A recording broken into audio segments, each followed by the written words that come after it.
Hey guys welcome back with big ಬಾಸ್ನ ಮತ್ತೊಂದು video. Kichcha Sudeep sir ಹೇಳಿರೋ ಹಾಗೆ ಈ ವಾರ ಯಾವುದೇ ಆ್ಯಕ್ಟಿವಿಟೀಸ್ ಇಲ್ಲ. ಆದರೆ ಡೈಲಿ ಬೆಳಗ್ಗೆ ಬಿಗ್ ಬಾಸ್ ಕಂಟೆಸ್ಟೆಂಟ್ಸ್ಗೆ ಬಿಗ್ ಬಾಸ್ ಕಡೆಯಿಂದ ಒಂದು ಶಾಕಿಂಗ್ ನ್ಯೂಸ್ ಇದ್ದೇ ಇರುತ್ತೆ. ಇವತ್ತು ಕೂಡ ಅದೇ ಥರ ಒಂದು ಶಾಕ್ನ ಕೊಟ್ಟಿದ್ದಾರೆ. ಏನಂತಂದರೆ ಬೆಳಗ್ಗೆ ಎದ್ದೆಲ್ಲ ಡ್ಯಾನ್ಸ್ ಮಾಡ್ಕೊಂಡು ಹೇಳ್ತಾರೆ. ಅದಾದಮೇಲೆ ಒಂದು ಆ್ಯಕ್ಟಿವಿಟಿನ ಬಿಗ್ ಬಾಸ್ ಅವರು ಕೊಟ್ಟಿದ್ದಾರೆ. ಏನಂತಂದರೆ ಅಲ್ಲಿ 2 ಬಾಟ್ಲ್ಗಳಿರುತ್ತೆ. ಆ 2 ಬಾಟ್ಲ್ಗಳಲ್ಲಿ ಒಂದೊಂದು ಲೆಟ್ರ್ ಇರುತ್ತೆ. ಆ ಲೆಟ್ರ್ಗಳು ಯಾವುದು ಅಂದರೆ ಅಲ್ಲಿರೋವಂಥ ಕಂಟೆಸ್ಟೆಂಟ್ಸ್ಗಳ ಮನೆಯಿಂದ ಬಂದಿರೋವಂಥ ಲೆಟ್ರ್ಗಳು. ಸೊ ಇಲ್ಲಿ ಧನುಷ್ ಅವ್ರನ್ನ ಕರೆದು ಬಿಗ್ ಬಾಸ್ ಹೇಳ್ತಾರೆ, ನಿಮಗೆ ಯಾವುದಾದ್ರೂ ಒಂದು ಬಾಟಲ್ನ ಚೂಸ್ ಮಾಡಬೇಕು. ಚೂಸ್ ಮಾಡಿ ಆ ಬಾಟಲ್ನ ಸ್ವಿಮ್ಮಿಂಗ್ ಪೂಲಲ್ಲಿ ಹಾಕಬೇಕು.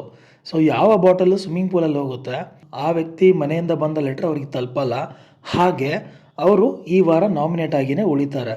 ಇನ್ನು ಧನುಷ್ ಅವರು ಯಾವ ಬಾಟಲ್ನ ಅವ್ರಿಗೆ ಬೇಕು ಅಂತ ಇಟ್ಕೊತಾರೆ ಆ ವ್ಯಕ್ತಿ ಆ ವಾರದ ನಾಮಿನೇಷನಿಂದ ಆಚೆ ಬರ್ತಾರೆ.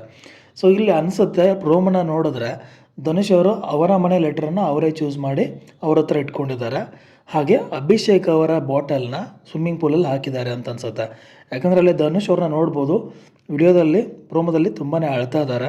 ಅಲ್ಲಿ ನನ್ನ ಲೆಟ್ರ್ ನನಗೆ ಸಿಕ್ಕಿಲ್ಲ ಅನ್ನೋದಕ್ಕಿಂತ ಅಭಿಷೇಕ್ ಅವರ ಲೆಟ್ರನ್ನ ಅಲ್ಲಿ ಹಾಕಿದೆ, ಅವರ ಮನೆಯಿಂದ ಬಂದಂಥ ಲೆಟ್ರನ್ನ ಅವರಿಗೆ ತಲುಪದೇ ಇರೋ ಥರ ಮಾಡಿದೆ, ಅವ್ರನ್ನ ನಾಮಿನೇಟ್ ಆಗಿನೇ ಉಳಿಸ್ಕೊಂಡೆ ಅನ್ನೋ ಒಂದು ಗಿಲ್ಟಲ್ಲಿ ಅಳ್ತಾ ಇದ್ದಾರೆ ಅಂತ ಅನಿಸುತ್ತೆ. ಹಾಗೆ ಇನ್ನೊಂದು ಕಡೆ ಮೂಲಲ್ಲಿ ಅಭಿಯವರು ಕೂಡ ಅಳ್ತಾ ಇದ್ದಾರೆ. ಸೊ ಇದೇ ರೀತಿ ಎಲ್ಲರ ಮಧ್ಯೆನೂ ಒಂದೊಂದು ಕಾಂಪಿಟೇಷನ್ನು ಅಥವಾ ಎಲ್ಲರ ಮಧ್ಯೆನೂ ಇದೇ ಥರ ಇರುತ್ತೆ. ಅಲ್ಲಿ ಚೂಸ್ ಮಾಡೋದು ಎಲ್ಲ ಬಾಟಲಲ್ಲೂ ಒಬ್ಬರು ಬಾಟಲ್ನ ಚೂಸ್ ಮಾಡೋದು ಕ್ಯಾಪ್ಟನ್ಗೆ ಬಿಟ್ಟಿದ್ದಾರೆ ಅಥವಾ ಒಬ್ಬೊಬ್ಬರನ್ನ ಸೆಲೆಕ್ಟ್ ಮಾಡ್ತಾರೆ ಅನ್ನೋದು ಇನ್ನೂರಿಗೂ ಗೊತ್ತಿಲ್ಲ. ಸೊ ಅದು ಗೊತ್ತಾದ ತಕ್ಷಣ ಮತ್ತೆ ಅಪ್ಡೇಟ್ ಮಾಡ್ತೇನೆ.